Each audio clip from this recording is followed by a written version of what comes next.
Hey, what's going on everybody? Justin here, and in this video I want to be doing the Hopeful Book Tag 2.0, and both iterations of this tag were created by Rhea over at the Book Bench, and she's got a lovely channel. Encourage you guys definitely to go check her channel out and subscribe to it if you feel inclined to. But I just thought this tag, especially with these questions, would be kind of pertinent to the times we're in, and maybe, just I think it'd be good for everyone to kind of encourage each other with different sort of things and whatnot instead of just always gloom and doom, just 24/7. So that's kind of why I'm doing this tag at this point. But yeah, let's just go ahead and get started. The first question is, what is a book world you'd like our world to take some influence from? Now, I don't have a ton of fantasy, and most of my fantasy is very grim, dark fantasy stuff. But I do have two selections. First one's gonna be super obvious. We'll go with that one first, and it's The Fellowship of the Ring by Tolkien. And in particular, I'm going more with kind of like the Shire and like Hobbiton and stuff. I just think overall, maybe like material things are kind of taken over, I guess, like possessions and just having stuff and always comparing our stuff to everyone else and that sort of thing.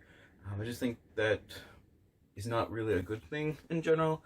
And I think we could just take some influence from kind of like the slow life of, the world of the hobbits and stuff, and just not caring so much about like physical like objects and material wealth and that sort of thing. But yeah, that's kind of why I'm going with the Shiredom.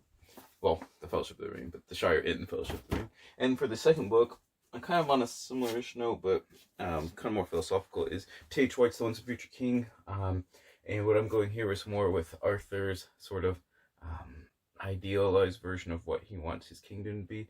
Essentially, the main thrust of the second and third books is that he wants basically his rule to be not might is right, which was kind of the like in the medieval times, and this kind of what these kind of works are kind of maybe poking fun a little bit and parodying a little bit, is that might was right, and Arthur kind of doesn't agree with that, and he wants to be there to be like rule of law and that sort of thing, of like justice and truth and everything. So I thought it'd be kind of a good kind of compliment to not having so much like material wealth, or caring so much for material wealth is probably what I should say. And then kind of going against the whole, the weak must suffer what they must at the hands of the strong, and how, we should probably kind of go against that as well. So those are my selections for what we should take away from some fantasy worlds into our world. All right, the next question is a book about finding acceptance and love. Now, for this one, I don't actually have the physical book. I have the Kindle version from NetGalley, but it's by the same author, and this book is kind of on this similar vein. But the book I'm going with is How to Be a Good Creature, a memoir in 13 Animals, and it's by Cy Montgomery. And this book, Tamed and Untamed, Close Encounters of the Animal Kind, is it's kind of similar. This one is also co-authored with Elizabeth Thomas. Cy Montgomery is about like a really just tremendous nature animal writer. But in How to Be a Good Creature, particularly in reference to this question, she takes 13 different vignettes throughout her life where different encounters with animals and stuff have reshaped kind of her thought processes and stuff. And for part of it, she does go into some pretty personal stuff about like depression and suicide and things, and how different I guess adventures in the wilderness and stuff have kind of changed her mind about those kind of topics, and kind of helping her push through different like walls and barriers and that sort of thing. And then also one example that always sticks with me is she has pet chickens that she like really adores on her little farmstead. And one day, she found out one was I say murdered. One was killed, and she could see that it was killed by an ermine. Or ermine. I always forget if it's actually ermine or ermine. But anyway, she saw it like right there, like pretty much happening. And at first, most people's response would be to get really furious or angry at the ermine. But what she did is, after like thinking it through for a little bit, basically she comes. It's kind of a long, maybe not a long story, but I'd rather have you guys just like read it for yourselves, because it's really wonderful how she just like writes it all out. And she comes away having a better understanding of her relationship with her mother, after thinking this whole like situation through. I know it sounds bizarre, but it's really well done. Her mother growing up was pretty cold if I could just put it bluntly and nicely, I guess. But like I said, after this incident, she kind of sees her mother in a different light, based on like different experiences and stuff that they both like had to go through. So I just thought it was really well done, and I encourage you guys to read that book, especially if you enjoy animals or memoirs. All right, let's see. Question number 3: a nonfiction book that made you appreciate the world around you. So I got tons of nature books, so that was a hard selection. But I have 2 here. One's a nature book, and one's kind of going on a different kind of track, I guess. So we'll go with the nature one first. And it's a book I've read fairly recently, though I've wanted to for a while. It's The Nature Fix by Florence Williams. Why nature makes us happier, healthier, and more creative.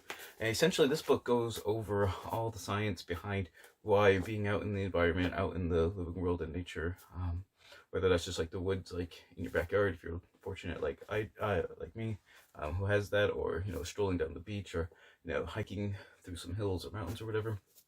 Why being in nature physiologically, actually, and scientifically makes you happier.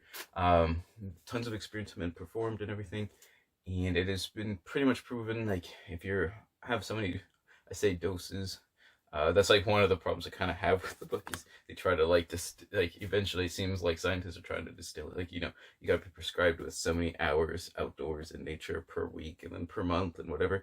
And I think that kind of takes away the spirit of the whole idea of being in nature or whatever. But anyways, like I said, if you have enough dosage of nature, like, your blood pressure will drop, and different like chemical receptors in your brain will behave differently, and even like your eyes. I don't really know the mathematics behind it, but something about fractals, like your eyes always are moving in like a fractal pattern, and then like nature has like a lot of like natural fractals, and your eyes, for whatever reason, like enjoy it, and it makes you happy. I don't know, like some of it was a little over my head, but it makes you think, we're destroying, the living world, natural world, like at such a crazy pace. It's just, I don't know, maybe I'm partly biased just because I live in the middle of nowhere, essentially. And I have, there's just forests and fields just like everywhere. But I just think nature is definitely underappreciated, and this is kind of like a scientific affirmation of why, it should be appreciated, even from like a scientific standpoint per se. All right, next up is kind of a different tack on things. If you guys follow my channel, like, I have a ton of history books. History is probably like my main subject that I read. But for the question, what was it exactly? A nonfiction book that made you appreciate the world around you? I'm going with Eric Klein's 1177 BC, the year civilization collapsed, because it makes you think how fortunate we still are to live in the 21st century. This book is about the Bronze Age collapse. Just to put it into comparison, it'd basically be like today if the United States, the European Union, China, and Russia all just completely just fell apart in like 20 years, and like we're just like wiped off the map. Just to like kind of put it into context, early on we had like obviously like Mesopotamian civilizations and stuff was pretty highly advanced, like civilization wise, like with literacy, like urban cities and whatnot. But then after a whole bunch of like calamitous events that included like famine, earthquakes, maybe some like global like climate change a little bit, some invasions, all kind of like stacking on top of each other, amplifying each other's problems, all the great states of like the civilized world pretty much just fell apart, and were wiped off the face of it, except for Egypt, which didn't really die out per se, but it never, that was like the end of its like heyday, and it never really came back after that. Kind of barely like limped through. But anyways, like I said, it kind of just makes you appreciate the fact that we still live in the 21st century, and we generally don't really have to like worry about famine, especially in like the developed world and stuff.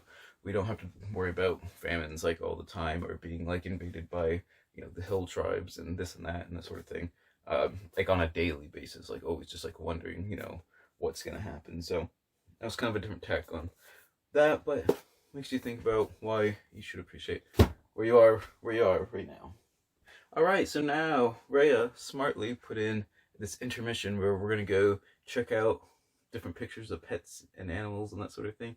And I got four rescue pets, so hopefully I'll be able to catch them on video. Not maybe doing something. They're really lazy though for the most part, but so I'll just see you then in just a few seconds. Alright, so here is Daisy. She was a rescue pup from the pound, and her nickname is Lazy Daisy because, well, she's lazy. But yeah, I guess oh, hey, you want to say hi to the camera, pup? She's like, no, not really, Dad. But anyways, her previous owners, I guess, gave her up because she had like a little bit of a skin condition on her tail, and they didn't want to pay for it. But it was like, it lasted like a couple days or something.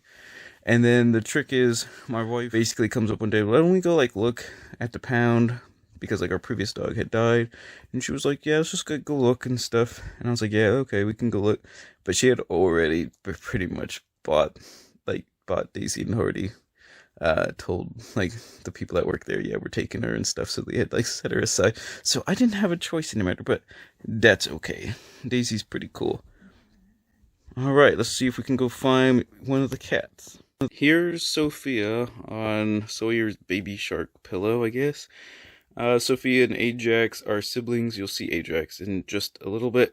They also rescue kitties. Pretty much, there was like someone who had like 20 cats like living in his garage, and he wasn't taking care of them and just letting them do whatever, and some were dying and whatever. So Courtney ended up taking, and as you can see, she's pretty lazy too. All her animals are just lazy. But anyways, they had to still be like milked with like a syringe and stuff, and my wife did that, so that's pretty cool. They were, I don't know, little tiny things. So, oh, and she's leaving. And here is Ajax, also known as Jaxie. And he was Courtney, was he like was he littler than Sophia? Yeah, he was the run. Yeah, he was the little, like, super run. We didn't think he was gonna make it. Like, did you have to, like, syringe feed him longer? Syringe fed, huh? And he's lazy too. They're all lazy. But yeah, there's Jaxie, just chilling in this rocking chair. Now he's, like, showing off. He's stretching. Alright, and then we have one more pet left, and that's Henry the bird. So let's go over there right now. Alright, and here is Henry the bird. I think he's a budgie, right? I'm gonna be straight with you. I don't really like birds in cages myself. The story behind Henry is one day I got home from work at like 5 or 4:30 or whatever. I come in the door and there's a green and yellow budgie sitting on the counter. I said, what is going on? One of my wife's relatives, I guess, rescued him, but then pawned him off onto us because she knew, like, we don't say no to animals, pretty much, if you can tell. I guess the story behind Henry is his previous owner was like, yeah, I don't want him anymore, I'm just gonna, like, let him go. First, that's really bad, but also, we live in northern Maine, so, you know, it's winter for like 6 months, and obviously, you know, Henry would not have made it, no matter what, but that would have been like really, really bad. So we're like, I guess we will take him. So there you guys have it. We have Henry, Soph, Ajax, and Daisy. They're all pretty chill, pretty lazy. I might put up some other better pictures of Daisy too. She was being just like really, really lazy. And then Henry sometimes will sing a little bit. He doesn't talk, but sometimes he'll sing. But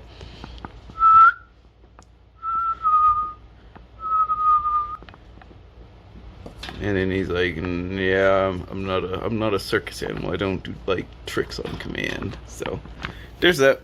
Alright, I hope you guys enjoyed my animals. Hope you guys enjoyed your animals, especially if you're at home with them. Show them lots of love. Let's go on to question number 4, which is a book about community and people working together for the benefit of all.